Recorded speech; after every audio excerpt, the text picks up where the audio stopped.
Assalamualaikum dan selamat sejahtera diucapkan kepada anak-anak pelajar cikgu sekalian. Cikgu harap anak-anak pelajar berada dalam keadaan baik dan ceria-ceria selalu.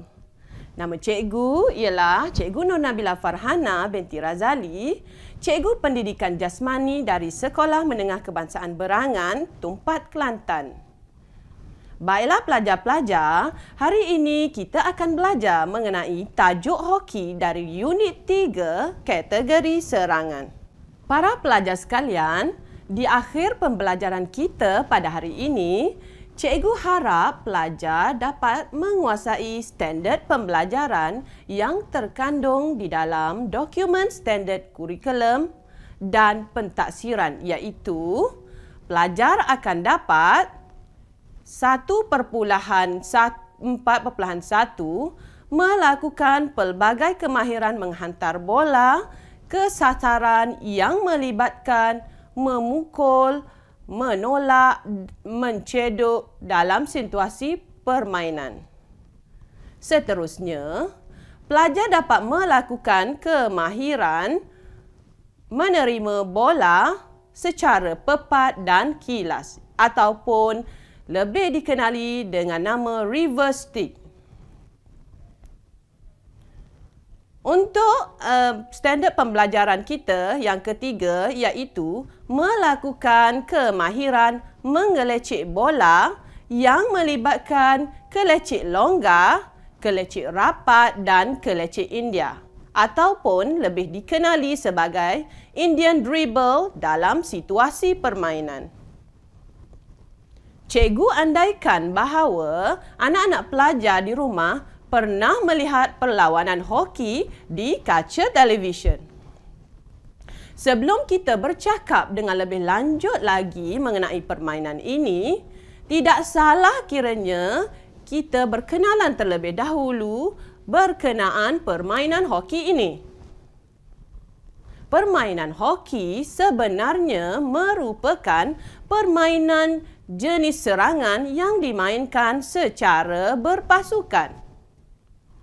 Setiap pasukan hoki ini mempunyai seramai 11 orang pemain termasuk penjaga gawang. Permainan hoki ini biasanya dimainkan di atas padang rumput, padang tiruan dan juga di dalam dewan. Peralatan dan kelengkapan yang digunakan dalam permainan ini termasuklah kayu hoki, bola hoki, gawang gol dan kelengkapan peralatan penjaga gawang. Kayu hoki pada kebiasaannya diperbuat daripada ash atau mulberry. Undang-undang hoki telah menyatakan bahawa setiap pemain hendaklah menggunakan kayu yang mempunyai permukaan rata di bahagian kiri. Oleh itu, kayu hoki mengiri untuk pemain kidal tidak wujud dalam permainan hoki.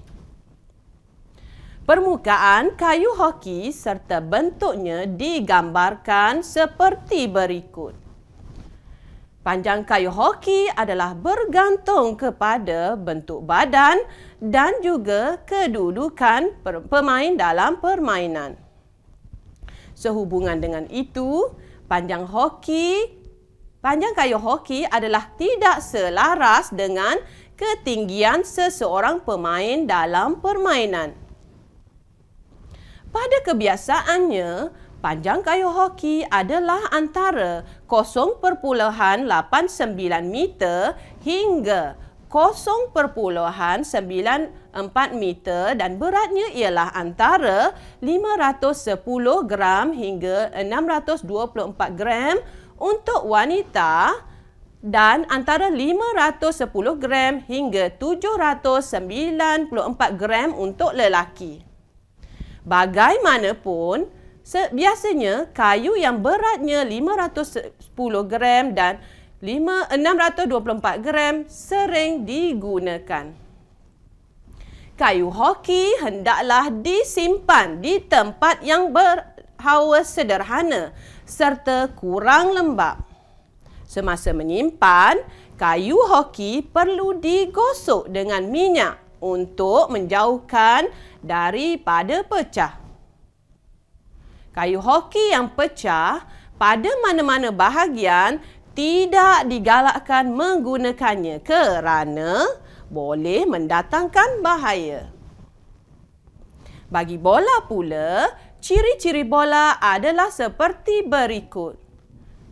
Bola hoki adalah berbentuk sfera dan keras, pejal atau kosong.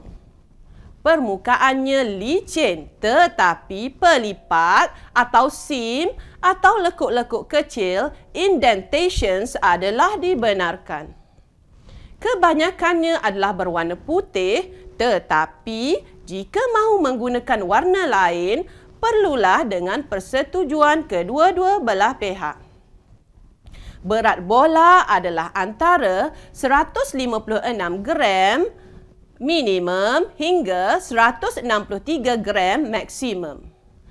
Ukuran lilit pula adalah antara 224 mm minimum dan 235 mm maksimum.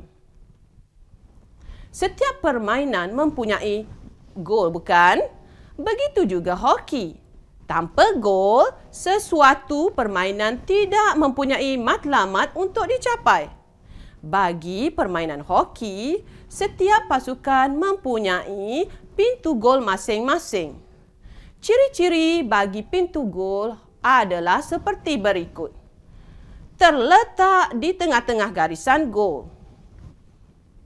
Diperbuat daripada dua tiang yang disambung dengan sebuah palang mendata atau crossbar dan jarak antara dua tiang tersebut ialah 4 ela dan disambung dengan sebatang tiang mendata yang mempunyai ketinggian 7 kaki dari tanah. Semua ukuran diambil dalam tapak depan tiang gol akan menyentuh tepi luar garisan belakang. Kita beralih pula kepada gambar rajah padang. Mengikut undang-undang dan peraturan permainan hoki antarabangsa, padang hoki hendaklah berbentuk segi 4 bujur yang berukuran antara 91.4 meter dan lebarnya 54.7 meter. Permukaannya hendaklah berbentuk rata dan mempunyai tanda-tanda yang diperlukan untuk permainan ini. Permainan hoki yang dijalankan di atas padang jenis berumput tiruan atau astroturf adalah lebih baik dari padang berumput biasa. Ini kerana di atas padang jenis tiruan, bola boleh bergerak dengan lebih lancar tanpa gangguan. Gambar di sebelah ini pula menunjukkan kepada kita mengenai kelengkapan dan peralatan yang digunakan oleh penjaga gawang. Penjaga gawang mesti dilindungi dengan baik, mesti memakai perlindungan badan yang sesuai. Penjaga perlu memakai pad di kaki dari pergelangan kaki hingga ke paras lutut. Pad mestilah ringan untuk membantu pergerakan penjaga gawang. Sarung tangan penjaga gol pula diperbuat daripada kulit dan plastik. Ia berfungsi untuk melindungi tangan dan memberi keyakinan kepada penjaga gawang untuk menahan bola. Selain itu, alatan lain yang diperlukan adalah pelindung dada, pelindung bahu, penutup muka, pelindung mulut, seluar berpad dan sebagainya. Pelindung badan dan bahu bertujuan untuk melindungi tubuh, badan dan dipakai di bawah jersey penjaga gol. Pelindung mulut pula bertujuan untuk melindungi mulut serta gusi daripada cedera. Pelindung muka adalah wajib bagi penjaga gol kecuali semasa penalti kerana ia bertujuan melindungi muka, kepala dan kerongkong. Dalam unit ini, kita akan mempelajari 4 subtopik yang utama yang terdapat dalam permainan hoki. Subtopik yang pertama adalah Satria Stick. Apakah Satria Stick itu? Satria Stick akan manakala yang kedua pula adalah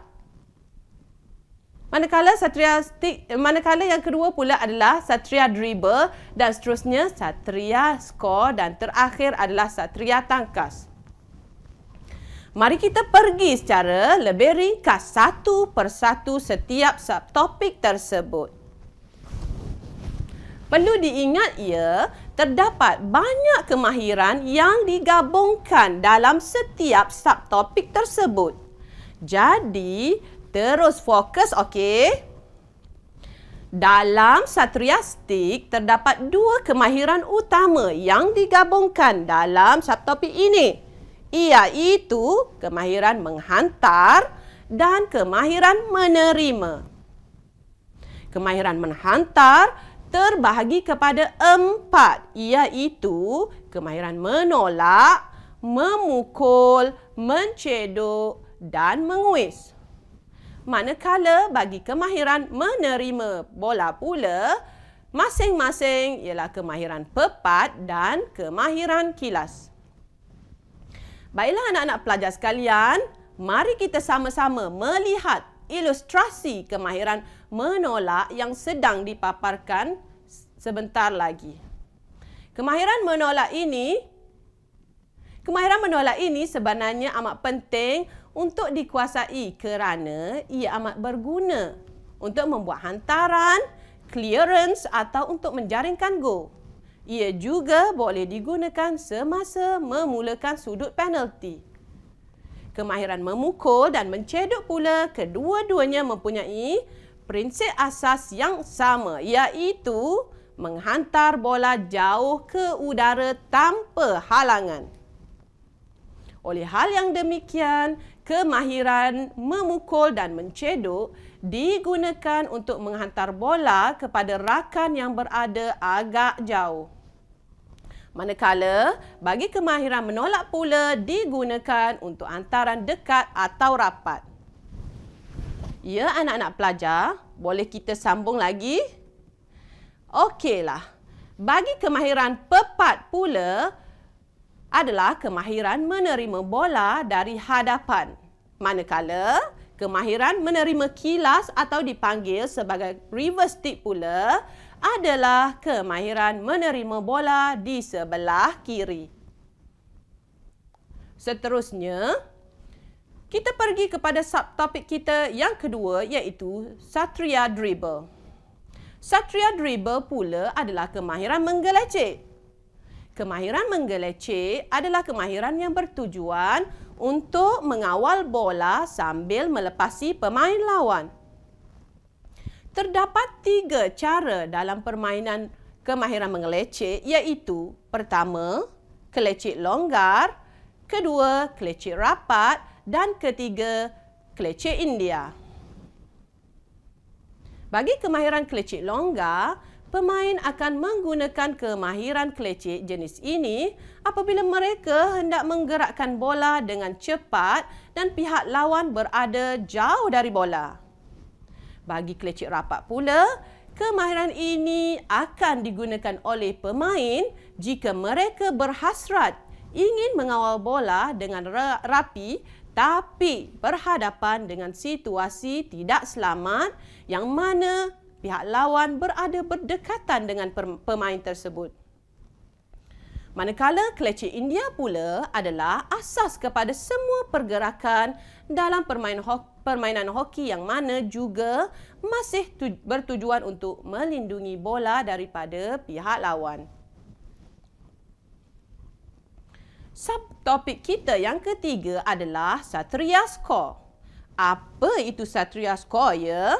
Satria Score adalah kemahiran menjaring yang dilakukan oleh pemain apabila berada dalam kawasan separa bulatan atau dikenali juga sebagai kawasan D.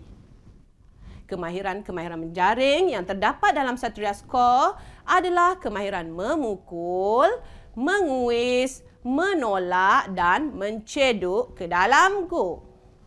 Mari kita lihat ilustrasi gambar di sebelah yang disediakan untuk menunjukkan ansur maju serta gabungan kemahiran Satria Score.